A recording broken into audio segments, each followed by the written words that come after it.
जो दो तीन बातें इंपॉर्टेंट ये कह रही हैं, इन्होंने आरोप लगाया कि विच हंटिंग हो रही है। इन्होंने आरोप लगाया कि डिटेन कर लिया गया, 5 दिनों तक डिटेंशन का लेटर क्यों नहीं दिया गया।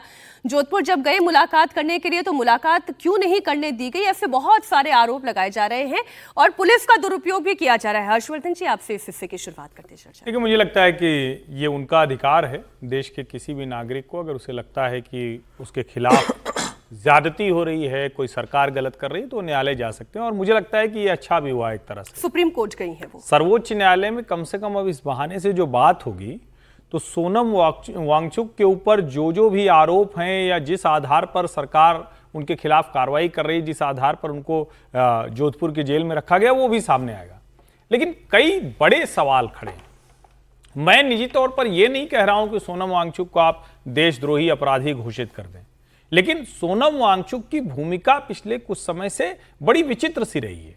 2018 में उनको जो जमीन मिली, 2007 में उससे बहुत पहले, 2018 में तो इनकी सरकार थी, इन्हीं मोदी जी ने उनको जमीन दी थी। 2007 में यूपीए की सरकार ने क्यों उनके ऊपर ऐसे आरोप लगाए थे कि ये लद्दाख के खिलाफ काम कर रहे हैं, ये चीन के साथ काम करते हैं, ये अधिकारियों के साथ अभद्र व्यवहार करते हैं, ऐसा क्यों हुआ था। फिर ये कोई कुछ भी कहे कि हम तो वहां गए थे तो इसलिए प्रधानमंत्री जी की ही बड़ी तारीफ कर रहे थे। पाकिस्तान जाना, ऐसी किसी क्लाइमेट कॉन्फ्रेंस में या ऐसी किसी कॉन्फ्रेंस में जाना, ये थोड़ा चिंता पैदा करता है। क्योंकि मुझे ध्यान में है, एक जिन्ना इंस्टीट्यूट हुआ करता था, पता नहीं वो अस्तित्व में है या क्या स्थिति है, शायद लंदन से चला करता था, इस्लामाबाद से चला करता था, उसकी बैंकॉक में कॉन्फ्रेंसेज हुआ करती थी। हमारे देश के पत्रकार वहां जाते थे और बात क्या करते थे, कश्मीर को कैसे आजादी दिलानी है, जिसके नाम में फर्जी आजाद लगा रखा है, जो हमारा हिस्सा है, जो सचमुच जहां बुरा हाल है, जहां पाकिस्तान ने बर्बरता की, उसकी बात वो लोग नहीं करते थे, वो यहां की बात करते थे। तो क्या हो रहा था इसको हम आप नहीं बता सकते। और ये कहना कि कोई व्यक्ति बड़ा उसने कमाल का काम किया है, वो कुछ गड़बड़ नहीं कर सकता है। कई बार हम जब थोड़ा बड़े हो जाते हैं ना, तो हमें ये लगता है कि हम ही चलाएंगे। जैसे हो सकता है उनके मन में रहा, कोई जानता नहीं है, लेकिन 370 से निकलकर जब लद्दाख गया, जो वो चाहते थे, जो 30 साल पुरानी मांग पूरी हुई, हो सकता है उनको लगा हो कि लद्दाख अब हम चलाएंगे।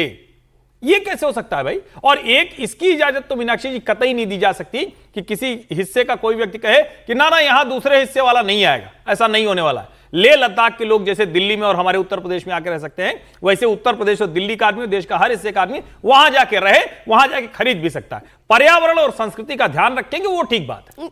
लेकिन ये जो लद्दाख की पूरी सियासत बदली है विनोद जी, ये लद्दाख की सियासत ऐसे एकदम से तो नहीं बदली होगी, वो एक साल दर साल बदलती चली गई होगी।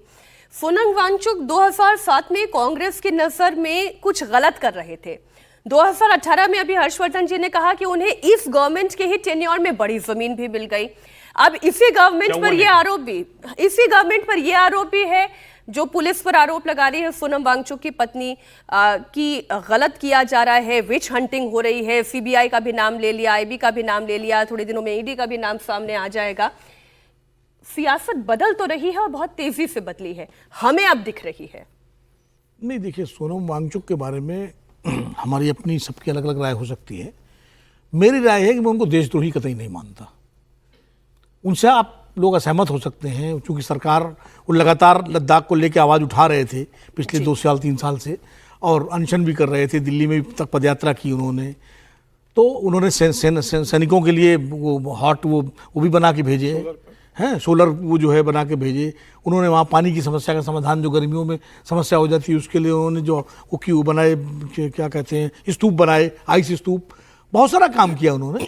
और जब तक आप सरकार के सुर में लाते रहे, तब तक आप बहुत महान थे, आपको पुरस्कार भी मिल रहा है, अवार्ड भी मिल रहा है। और जैसे ही आपने थोड़ा सा सरकार से इतर लाइन लेने, लाइन इतर क्या थी भाई,